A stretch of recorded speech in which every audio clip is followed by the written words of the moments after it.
मैं सभी विद्यार्थियों का आर्य क्लास यूट्यूब चैनल के अंतर्गत बहुत-बहुत स्वागत, वेलकम और जो है अभिनंदन करता हूँ। सभी विद्यार्थियों को मेरा नमस्कार। डियर स्टूडेंट्स इस क्लास से पहले जो हमने बात की थी वो अमेरिका की जो व्यवस्थापिका है, उसके संदर्भ में बात की थी और देखिए जो शासन या सरकार होती है उसके 3 अंग होते हैं, जो कि व्यवस्थापिका, कार्यपालिका और न्यायपालिका से मिलकर के बनती है।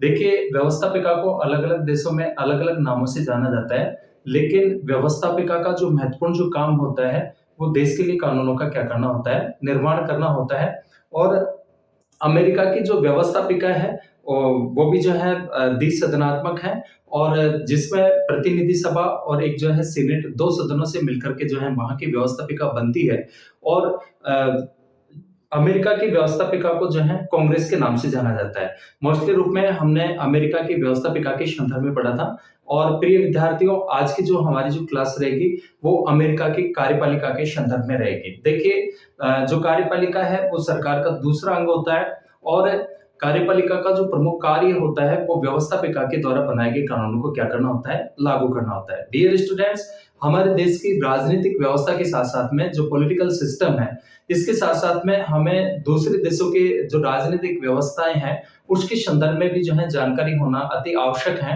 तो निश्चित रूप में जो है ये जो क्लास है अमेरिका की जो कार्यपालिका है उसके संदर्भ में हमारी जो है बात रहेगी और हम बात करेंगे वहाँ की कार्यपालिका के संदर्भ में।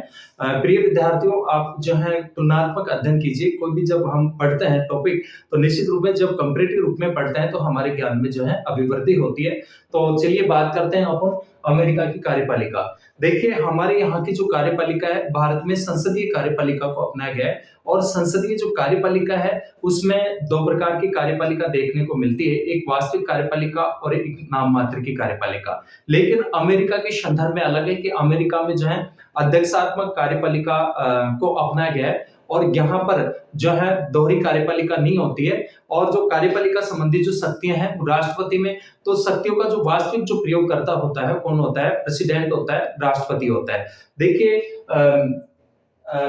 यहाँ की जो कार्यपालिका है तो यहाँ का जो राष्ट्रपति है वो सर्वोच्च क्या है, शक्तिशाली है। डियर स्टूडेंट्स 1945 के बाद में जो है द्विध्रुवीकरण व्यवस्था होती है, लेकिन 1991 में जब 1991 में सोवियत संघ का विघटन हो जाता है तो अमेरिकी वर्चस्व जो है देखने को मिलता है और अमेरिका को सुपर पावर के नाम से जो है जाना गया। तो निश्चित रूप में जो अमेरिका है, अमेरिका की शासन प्रणाली के संदर्भ में हमारे लिए जानना अति आवश्यक है। तो महत्वपूर्ण महत्वपूर्ण बातें देखते हैं अपन कि अमेरिका की जो कार्यपालिका है, एक तो आपको ये ध्यान रखना है कि यूएसए में अध्यक्षात्मक शासन प्रणाली को अपनाया गया है। यहाँ पर जो है यूएसए में अध्यक्षात्मक यूएसए में अध्यक्षात्मक जो है शासन प्रणाली को अपनाया गया है। शासन प्रणाली को जो है अपनाया गया है, अध्यक्षात्मक शासन प्रणाली को अपनाया गया है। ठीक है ना, ये आपको विशेष रूप से ध्यान रखना है। और जहां पर अध्यक्षात्मक शासन प्रणाली होती है यहाँ पर जो है 2 प्रकार की कार्यपालिका देखने को नहीं मिलती है कि वास्तविक और नाममात्र की कार्यपालिका, बल्कि यहाँ पर वास्तविक कार्यपालिका जो है देखने को मिलती है। तो यूएसए में, अमेरिका में अध्यक्षात्मक शासन प्रणाली को अपनाया गया है और यहाँ दोहरी कार्यपालिका नहीं पाई जाती है। जिस प्रकार से भारत में दोहरी कार्यपालिका हमें देखने को मिलती है, एक वास्तविक कार्यपालिका और एक जो है नाम मात्र की कार्यपालिका, तो दोहरी कार्यपालिका नहीं देखने को मिलती है, बल्कि जो है यहाँ पर राष्ट्रपति ही सर्वोच्च शक्तिशाली है। ठीक है, दूसरी जो बात आपको ध्यान रखने कि राष्ट्रपति जो है यहाँ पर राष्ट्रपति सर्वोच्च शक्तिशाली, राष्ट्रपति सर्वोच्च शक्तिशाली है, यानी वास्तविक शक्तियों का जो प्रयोग करता है कौन करता है, यहाँ का राष्ट्रपति करता है। ठीक है ना, तो यहाँ का जो राष्ट्रपति है वो सर्वोच्च शक्तिशाली है। देखिए राष्ट्रपति अनुच्छेद 2 के अंतर्गत कहा गया है कि अमेरिका में राष्ट्रपति की महत्वपूर्ण भूमिका होने के कारण अध्यक्षात्मक प्रणाली को राष्ट्रपति प्रणाली भी कहा जाता है। ठीक है ना, इसको अध्यक्षात्मक शासन प्रणाली को जो है कौन सी प्रणाली कहा जाता है, राष्ट्रपति प्रणाली भी कहा जाता है। कौन सी प्रणाली कहा जाता है, राष्ट्रपति प्रणाली भी, राष्ट्रपति प्रणाली भी कहा जाता है। ठीक है ना, राष्ट्रपति प्रणाली कहा जाता है। तो ये आपको ध्यान रखनी ये बात। देखिए सबसे पहले हम बात कर रहे हैं अमेरिका की कार्यपालिका की, और कार्यपालिका सरकार का दूसरा अंग होता है जिसके द्वारा जो कार्य किया जाता है, व्यवस्थापिका के द्वारा बनाए गए कानूनों को क्या करना होता है, लागू करना होता है। और कार्यपालिका के जो प्रकार होते हैं, जैसे संसदीय कार्यपालिका होती है, वंशानुगत कार्यपालिका होती है, इसके अलावा अध्यक्षात्मक कार्यपालिका होती है। संसदीय कार्यपालिका में दो प्रकार की कार्यपालिका देखने को मिलती है, एक वास्तविक कार्यपालिका और एक नाम मात्र की कार्यपालिका। जबकि अध्यक्षात्मक शासन प्रणाली में केवल जो है वास्तविक कार्यपालिका देखने को मिलती है। तो अमेरिका में जो है अध्यक्षात्मक शासन प्रणाली को अपनाया गया है, जिसे राष्ट्रपति प्रणाली भी कहा जाता है। और वास्तविक शक्तियों का जो प्रयोगकर्ता होता है वो कौन होता है, राष्ट्रपति होता है। कौन होता है, राष्ट्रपति होता है। ठीक है। इसके बाद में देखिए एक कोटेशन है कैनेडी के अनुसार कि राष्ट्रपति अकेला ही राज्य का प्रमुख है, वह मुख्य कार्यपालिका ही नहीं बल्कि मुख्य सेनापति, औपचारिक प्रमुख, विधायी और दलीय नेता भी होता है। ये जॉन कैनेडी के द्वारा जो है ये कहा गया। इसके अलावा मुनरो के अनुसार अब तक लोकतंत्र में किसी भी व्यक्ति ने इतनी सत्ता का प्रयोग नहीं किया जितना अमेरिका के राष्ट्रपति ने कहा है। ये मुनरो महोदय ने लिखा है, ये कहा है कि अब तक जो है लोकतंत्र में किसी भी व्यक्ति ने इतनी सत्ता का प्रयोग नहीं किया जितना अमेरिका के राष्ट्रपति ने जो है इनका क्या किया है, प्रयोग किया है, शक्ति का प्रयोग किया है। और आग के अनुसार अमेरिका का राष्ट्रपति संसार में सबसे महान शासक हो गया। ये किसने, आग महोदय ने लिखा है कि अमेरिका का राष्ट्रपति जो है वो संसार का सबसे सर्वोच्च जो है शक्तिशाली जो है ये कहें कि सबसे महान शासक हो गया है। अमेरिका के संविधान के अनुच्छेद 2 में राष्ट्रपति पद और उसकी शक्तियों का उल्लेख किया गया है। ध्यान रखना कि जो अनुच्छेद 2 है, अनुच्छेद 2 के अंतर्गत राष्ट्रपति के जो है राष्ट्रपति का पद व उसकी शक्तियों का उल्लेख किया गया है। 2 के अंतर्गत राष्ट्रपति का पद व उसकी शक्तियों का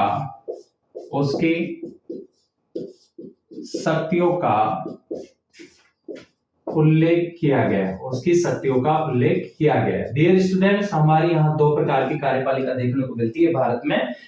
संसदीय शासन प्रणाली को अपनाया गया है।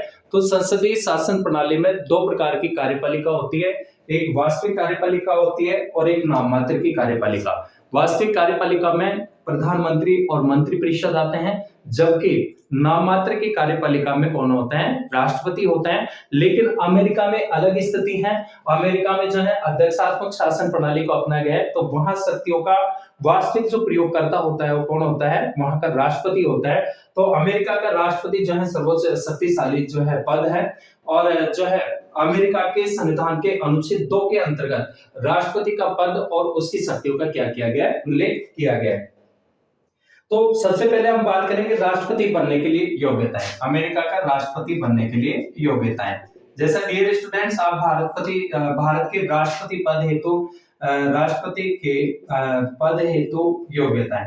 भारत के राष्ट्रपति पद हेतु जो योग्यताएं हैं वो तो जनरली आप जानते हैं कि सबसे पहले भारत का नागरिक होना चाहिए, सरकार के अधीन किसी लाभकारी पद पर कार्य नहीं कर रहा हो, इसके अलावा न्यायालय के द्वारा दिवालिया पागल घोषित नहीं किया गया हो, इसके अलावा महत्वपूर्ण जो है उसकी कम से कम जो आयु है वो कितनी होनी चाहिए, 35 वर्ष होनी चाहिए। ये भारत के राष्ट्रपति की जो योग्यता है उनके संदर्भ में अमेरिका में राष्ट्रपति बनने के लिए जो योग्यताएं निर्धारित की गई हैं सेम जैसे ऐसे हैं कि यहाँ भारत का नागरिक होना चाहिए और वहां पर जो है अमेरिका का जन्मजात नागरिक होना चाहिए। कहाँ का नागरिक होना चाहिए, अमेरिका। इसके अलावा उसकी आयु 35 वर्ष से कम नहीं हो। और जो है तो जनरली ये योग्यताएं हैं। राष्ट्रपति के निर्वाचन की बात करें तो यहाँ के राष्ट्रपति का जो निर्वाचन है वो जनता के द्वारा प्रत्यक्ष रूप से न होकर एक निर्वाचक मंडल के द्वारा किया जाता है। ठीक है ना, निर्वाचन भी जो है अप्रत्यक्ष रूप से होता है। निर्वाचन के संदर्भ में बात करें तो राष्ट्रपति का निर्वाचन जनता द्वारा प्रत्यक्ष रूप से न होकर जनता द्वारा प्रत्यक्ष रूप से न होकर जनता के द्वारा प्रत्यक्ष रूप से न होकर जो है एक निर्वाचक मंडल के द्वारा किया जाता है। एक निर्वाचक मंडल के द्वारा किया जाता है। किसके द्वारा किया जाता है? एक निर्वाचक मंडल के द्वारा किया जाता है। डियर स्टूडेंट्स, भारत में भी जो है हमारे राष्ट्रपति का जो निर्वाचन है वो जनता के द्वारा अप्रत्यक्ष रूप से होता है और एक निर्वाचक मंडल के द्वारा किया जाता है, जिसमें भारत के राष्ट्रपति की संदर्भ में बात करें तो लोकसभा के और राज्यसभा के निर्वाचित सदस्य और राज्यों की जो विधानसभाएं होती है उसके निर्वाचित जो सदस्य होते हैं वो राष्ट्रपति के चुनाव में भाग लेते हैं। और अमेरिका में भी जो है कि जनता के द्वारा प्रत्यक्ष रूप से न होकर एक निर्वाचक मंडल के द्वारा किया जाता है। और निर्वाचक मंडल में सदस्यों की जो संख्या है 538 सदस्य। निर्वाचक मंडल में प्रत्येक राज्य से उतने ही उम्मीदवार शामिल होंगे जितने राज्य से कांग्रेस के सदस्य है। यानी कांग्रेस के जो सदस्य हैं वो यहाँ की जो कांग्रेस है वो व्यवस्थापिका है। प्रतिनिधि सभा में 435 सदस्य होते हैं और सीनेट में कितने सदस्य? 100 सदस्य। लेकिन कोलंबिया जिले का कांग्रेस में प्रतिनिधित्व तो नहीं है, परंतु राष्ट्रपति के निर्वाचक मंडल में 3 सदस्य जो हैं शामिल होते हैं। ये आपको विशेष रूप से ध्यान रखना है कि जो कोलंबिया है वहां के कांग्रेस में प्रतिनिधित्व तो उसको नहीं दिया गया, लेकिन राष्ट्रपति के निर्वाचक मंडल में कोलंबिया से जो है 3 सदस्य क्या होते हैं? शामिल होते हैं। इसके बाद में जो है अमेरिका में राष्ट्रपति के निर्वाचन में राष्ट्रपति का जो निर्वाचन है वो प्रमुख रूप से जो है 5 चरणों में होता है। राष्ट्रपति का निर्वाचन जो है कितने चरणों में होता है? 5 चरणों में होता है। कितने चरणों में? 5 चरणों में होता है। ये आपको विशेष रूप से जो है ध्यान रखना है, जिसके अंतर्गत जो है मोस्टली रूप में हम देखें कि जो 5 चरण है 5 चरणों में राष्ट्रपति का जो है निर्वाचन होता है। उसमें एक तो जो पहला चरण है, पहले चरण की बात करें तो पहले चरण के अंतर्गत ध्यान देना, 5 चरणों के अंतर्गत जो है एक तो पहला चरण, पहले चरण के अंतर्गत अपन बात करते हैं कि राष्ट्रपति का जो निर्वाचन अमेरिका में वो 5 चरणों में होता है। और पहले चरण के अंतर्गत क्या होता है कि उम्मीदवारों का चयन क्या किया जाता है? इस चरण में उम्मीदवारों का चयन किया जाता है कि राष्ट्रपति के निर्वाचन का प्रथम चरण देश के विभिन्न राजनीतिक दलों के द्वारा राष्ट्रपति पद के उम्मीदवारों का क्या करना होता है? मनोनयन है। अर्थात अमेरिकी राजनीतिक जो दल हैं वो उम्मीदवारों का मनोनयन देश के विभिन्न सम्मेलनों के माध्यम से करते हैं। उम्मीदवार के लिए, राष्ट्रपति पद के लिए उम्मीदवार के लिए जो मनोनयन किया जाता है वो विभिन्न जो है सम्मेलन जो होते हैं उसमें किया जाता है, वहां के पॉलिटिकल पार्टीज के द्वारा, राजनीतिक दलों के द्वारा। और जो है तो राजनीतिक जो दल होते हैं वो उम्मीदवारों का मनोनयन देश के विभिन्न सम्मेलनों के माध्यम से करते हैं। और चुनाव जो होते हैं वर्ष के जुलाई या अगस्त महीने में उम्मीदवार चुने जाते हैं। ठीक है, अगस्त, जुलाई या अगस्त महीने में, अगस्त या जुलाई महीने में, ठीक है ना, अगस्त या जुलाई महीने में जो है मनोनयन किया जाता है। जुलाई में क्या किए जाते हैं? चुने जाते हैं, जुलाई में चुने जाते हैं। इसके अलावा जो है दूसरा जो चरण है, अपन बात करते हैं सेकंड चरण के, दूसरा चरण। और दूसरे चरण के अंतर्गत क्या होता है? यहाँ पे देखिए राष्ट्रपति का जो निर्वाचन होता है वो 5 चरणों में होता है। कितने चरणों में होता है? 5 चरणों में। और दूसरे चरण के अंतर्गत जो है कि चुनाव अभियान की सम्मेलन समाप्त होने के बाद मनोनीत उम्मीदवार के द्वारा दल की एक राष्ट्रीय समिति जो है चुनी जाती है और यह समिति अपना एक प्रधान और कोषाध्यक्ष चुनती है। यह समिति अपने दल के उम्मीदवार पक्ष में गहन अभियान चलाती है। और फिर बात करते हैं तीसरे चरण के अंतर्गत। कौन से चरण के अंतर्गत? तीसरे चरण के अंतर्गत। और तीसरे चरण के अंतर्गत जो प्रमुख रूप से जो है कि जो तीसरा चरण है इसमें क्या होता है कि निर्वाचक मंडल का चुनाव होता है। चुनाव अभियान के बाद अमेरिकी राजनीतिक दलों के द्वारा निर्वाचक मंडल के लिए उम्मीदवार खड़े किए जाते हैं। लेकिन आपको ध्यान रखना है कि निर्वाचक मंडल के उम्मीदवारों को जो है शपथ लेनी होती है। क्या लेनी होती है? शपथ लेनी होती है कि वे चुने जाने पर अपने ही दल के राष्ट्रपति और उपराष्ट्रपति पद के उम्मीदवार के पक्ष में क्या करेंगे? मतदान करेंगे। ऐसा जो है प्रावधान किया गया। उसके बाद में एक बात आपको ध्यान रखनी है कि 23वें संविधान संशोधन के द्वारा निर्वाचक मंडल की जो सदस्य संख्या थी वो 538 निर्धारित की गई थी।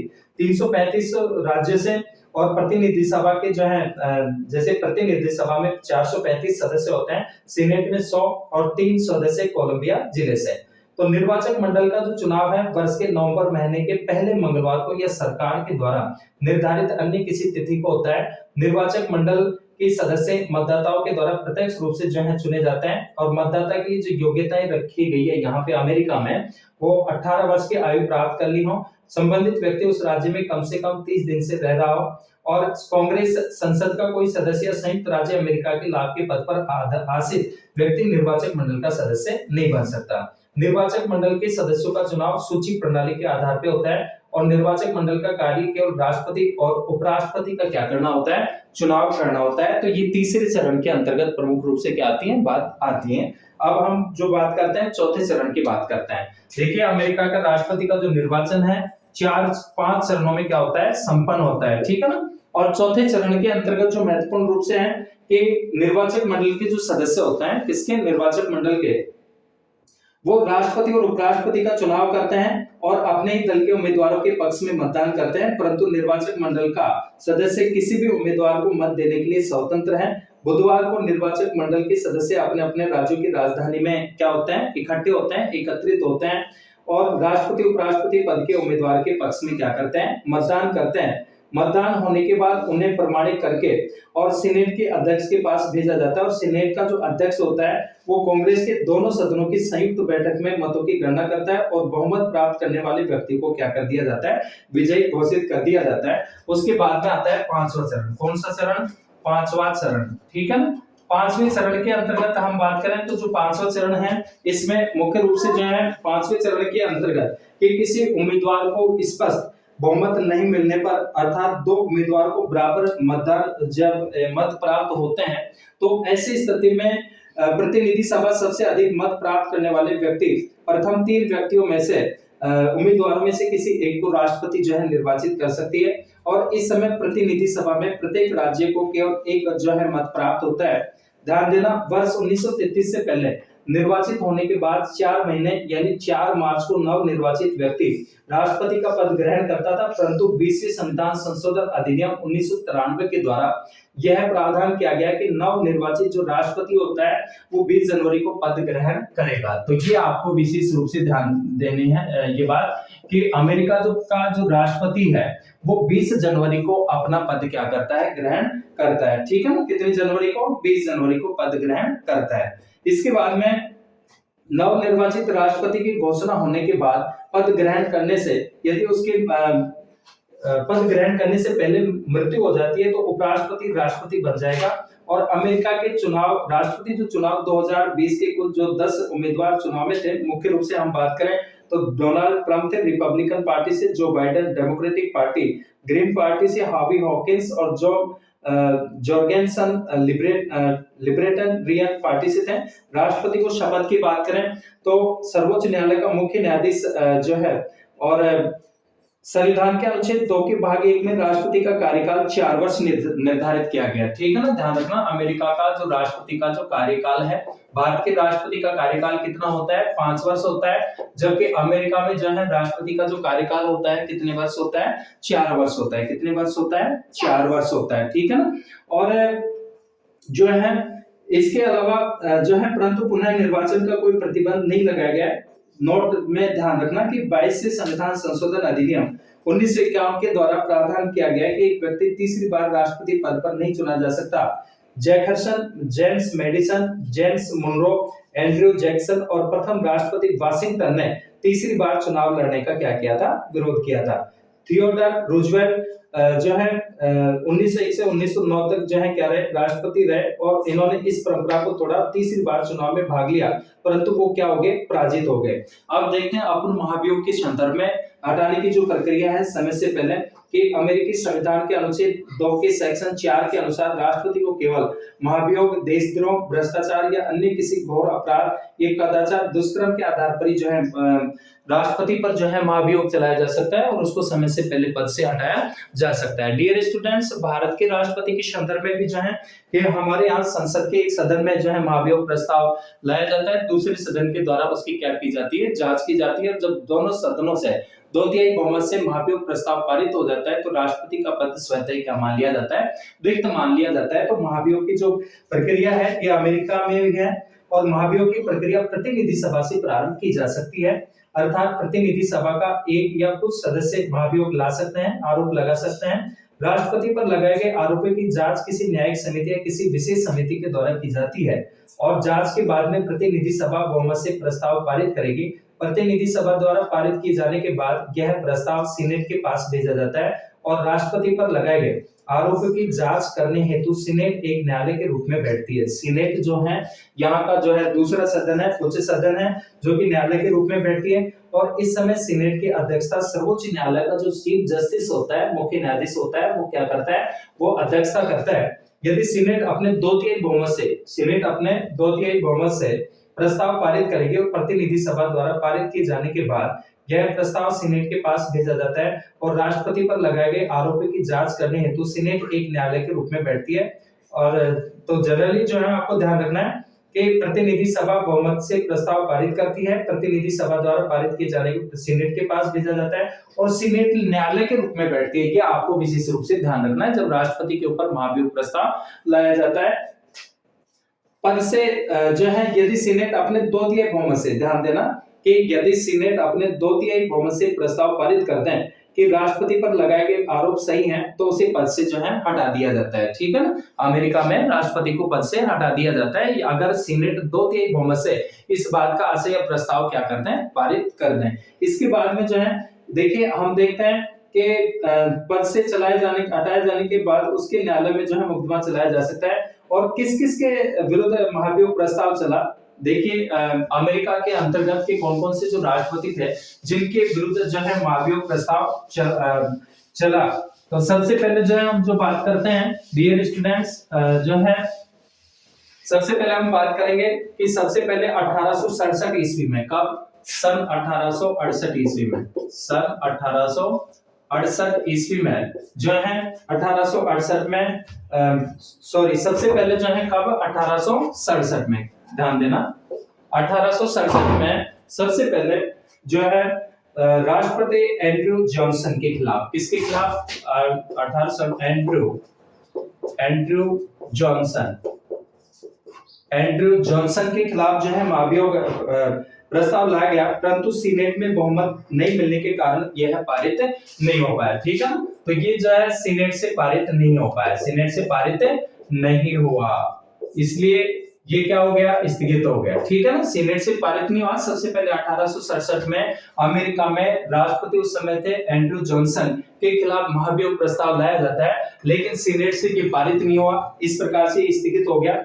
और जो है इनका जो कारण था कि 1861 और 65 में दास प्रथा समर्थक दक्षिणी राज्यों के अपराधियों को माफी देना, ये कारण रहा था। दूसरी बार 1974 में लाया गया। ठीक है ना, दूसरी बार, पहली बार तो 1867 में और दूसरी बात करें तो दूसरी बार जो है 1974 में। कब लाया जाता है, 1974 में राष्ट्रपति रिचर्ड निक्सन के दूसरे कार्यकाल में, राष्ट्रपति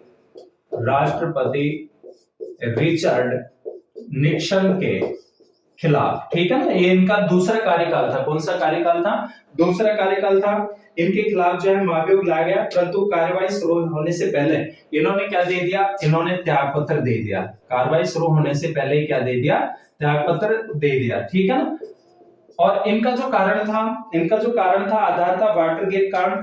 और तीसरा बार जो लाया गया 1998 में बिल क्लिंटन के खिलाफ। ठीक है ना, तीसरी बार कब लाया गया, 1998 में, किसके खिलाफ, बिल क्लिंटन के खिलाफ। बिल क्लिंटन के खिलाफ जो है लाया गया, किसके खिलाफ, बिल क्लिंटन के खिलाफ। मोनिका लेविंस्की के मामले में महाभियोग चलाए जाने की मांग उठी, लेकिन क्लिंटन के द्वारा माफी मांगने पर यह मामला जो है दब गया। इसके बाद में जो है डोनाल्ड ट्रंप के खिलाफ 2 बार लाया गया, ध्यान देना। 4th बार बात करें तो किसके खिलाफ, डोनाल्ड ट्रंप के खिलाफ।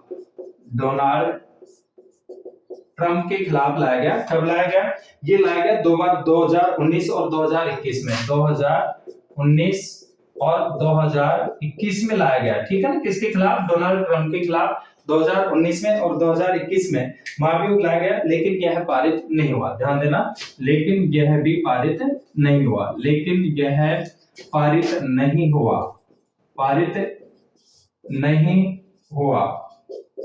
ठीक है ना, तो ये हमने देखा कि कौन कौन से राष्ट्रपति के खिलाफ महाभियोग प्रस्ताव लाए गए। सबसे पहली बार जो लाया गया 1867 में एंड्रयू जॉनसन के खिलाफ, लेकिन सीनेट से पारित नहीं होता है। उसके बाद में 1974 में राष्ट्रपति रिचर्ड निक्सन के खिलाफ, जिन्होंने जो है त्यागपत्र दे दिया पहले, और 1998 में बिल क्लिंटन के खिलाफ और जो है ये भी माफी मांगने के कारण से जो है इनका मामला दब जाता है और डोनाल्ड ट्रंप के खिलाफ 2019 और 2021 में, लेकिन ये भी पारित नहीं हुआ। ठीक है ना।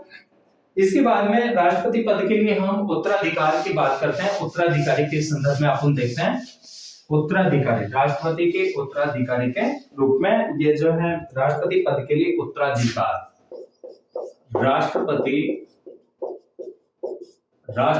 पद के लिए, राष्ट्रपति पद के लिए उत्तराधिकार,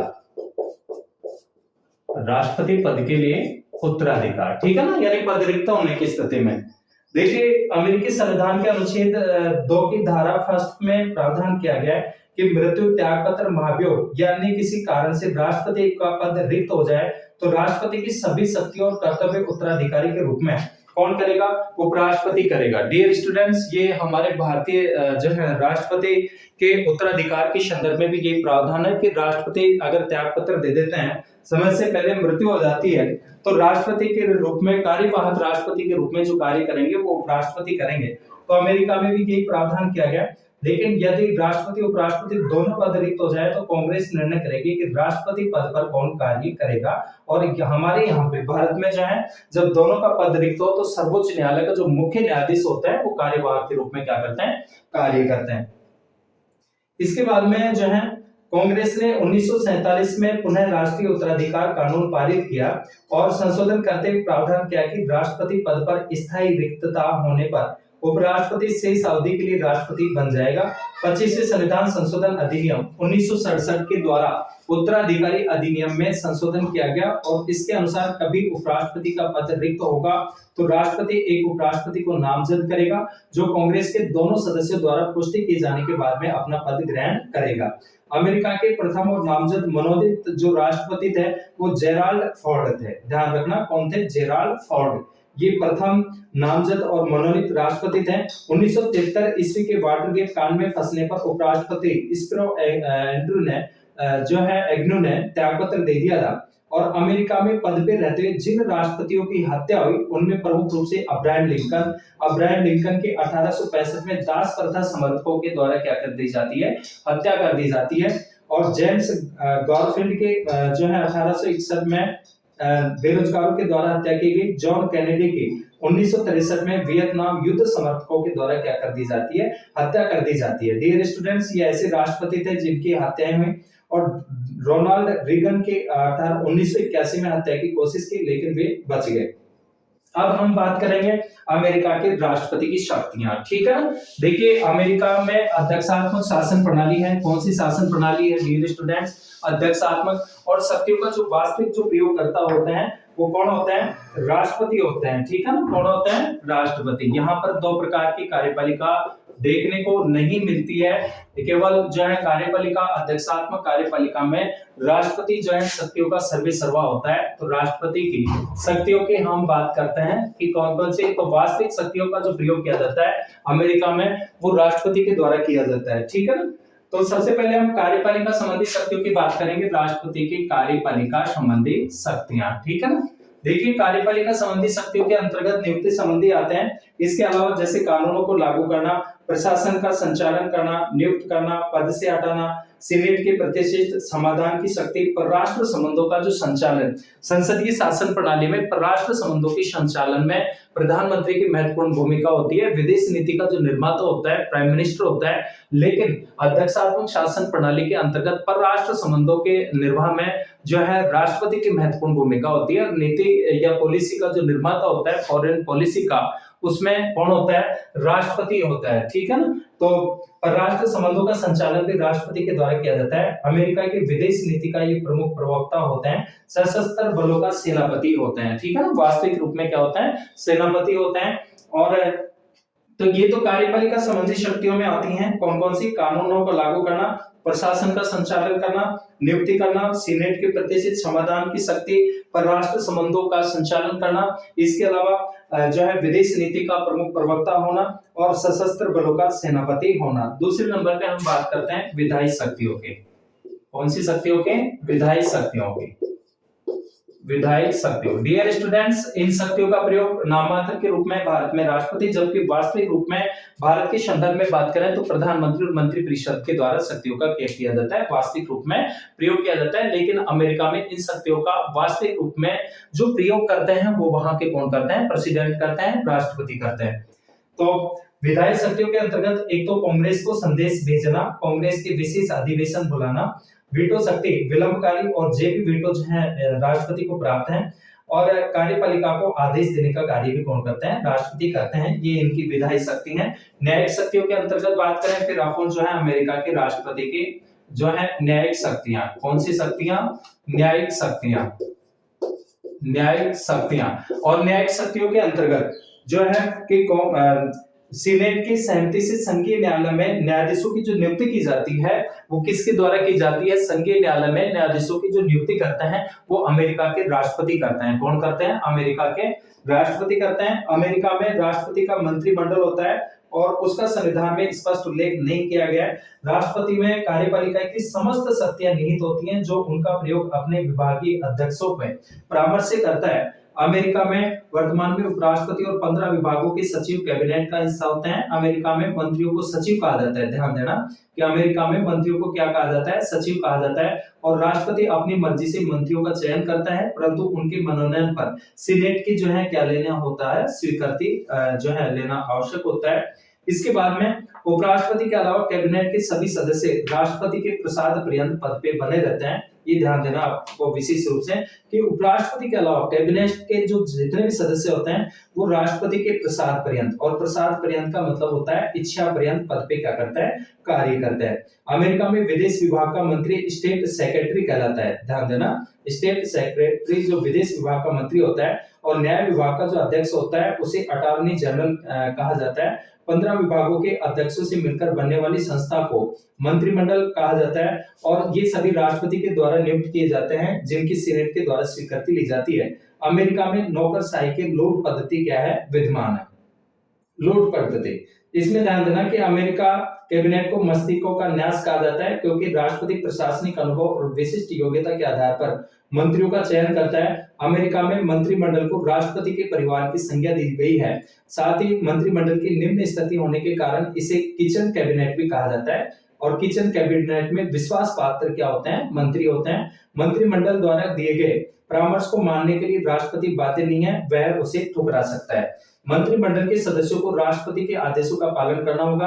और ब्रिटिश या भारतीय व्यवस्था के अनुसार अमेरिका में मंत्रिमंडल सामूहिक उत्तरदायित्व के सिद्धांत पर जो है कार्य नहीं करता है। ये आपको विशेष रूप से ध्यान रखना। हमारे यहाँ सामूहिक उत्तरदायित्व के सिद्धांत पे कार्य करते हैं, जबकि अमेरिका में ऐसा नहीं है। ठीक है। इसके बाद में अपन बात करते हैं उपराष्ट्रपति पद के संदर्भ में कि अमेरिका में उपराष्ट्रपति का पद संवैधानिक है, लेकिन अमेरिका के संविधान के निर्माता उपराष्ट्रपति के पद के प्रति उत्साहित नहीं थे। जैसा कि बेंजामिन फ्रैंकलिन ने उपराष्ट्रपति को व्यर्थ का महामहिम कहा। लास्की ने कहा है कि उपराष्ट्रपति अमेरिकी राजनीतिक आकाश का डूबा हुआ तारा है। ठीक है ना, ये किसने कहा है, ये लास्की के अनुसार कि आकाश का जो डूबा हुआ जो तारा है वो किसका पद है, उपराष्ट्रपति का पद है। किसका पद है, उपराष्ट्रपति का पद है। तो इतने जो है इनके महत्ता नहीं है। और इसके अलावा योग्यताओं की बात करें तो योग्यताएं राष्ट्रपति की समान है, और राष्ट्रपति का निर्वाचन जो है मंडल ही उपराष्ट्रपति का चुनाव करता है। मत बराबर होने की स्थिति में सीनेट अंतिम निर्णय करती है। उपराष्ट्रपति सीनेट का पदेन सभापति होता है। ध्यान देना कि यहाँ का जो उपराष्ट्रपति, और यहाँ हमारे यहाँ भारत में राज्यसभा का पदेन सभापति कौन होता है, उपराष्ट्रपति होता है। कौन होता है, उपराष्ट्रपति। ठीक है ना। और अमेरिका में जो दूसरा जो सदन है कौन सा, सीनेट, तो सीनेट का जो पदेन सभापति होता है वो कौन होता है, उपराष्ट्रपति होता है। इसके अलावा आस्थाहीन डेलीगेट के अमेरिका निर्वाचन मंडल का वह सदस्य जो अपने राजनीतिक दल के आधिकारिक राष्ट्रपति उपराष्ट्रपति पद के उम्मीदवार को मत नहीं देता, तो वह सदस्य आस्थाहीन डेलीगेट कहलाता है। इसके अलावा सुपर मंगलवार के संदर्भ में कि सुपर मंगलवार जो है कि अमेरिका में राष्ट्रपति पद के चुनाव के प्रारंभिक चरण में जब कॉकस व प्राइमरी प्रक्रिया से फरवरी महीने में अपने दल का राष्ट्रपति पद का प्रत्याशी चुनने के लिए डेलीगेट चुनते हैं, तो उस दिन को सुपर मंगलवार कहा जाता है। और सूची प्रणाली को स्लेट पद्धति भी जो है कहा जाता है। ठीक है। तो डियर स्टूडेंट्स, आज की क्लास के अंतर्गत हमने प्रमुख रूप से जो है अमेरिका की कार्यपालिका की संदर्भ में देखा, और अमेरिका की कार्यपालिका में मोस्टली रूप में कि अमेरिका में जो है अध्यक्षात्मक शासन प्रणाली को जो है अपनाया गया है, और अध्यक्षात्मक शासन प्रणालियों में वास्तविक शक्तियों का जो उपयोगकर्ता होता है कौन होता है? राष्ट्रपति होता है। ठीक है, मिलते हैं नेक्स्ट क्लास में नए टॉपिक के साथ में, तब तक सभी विद्यार्थियों का बहुत बहुत धन्यवाद।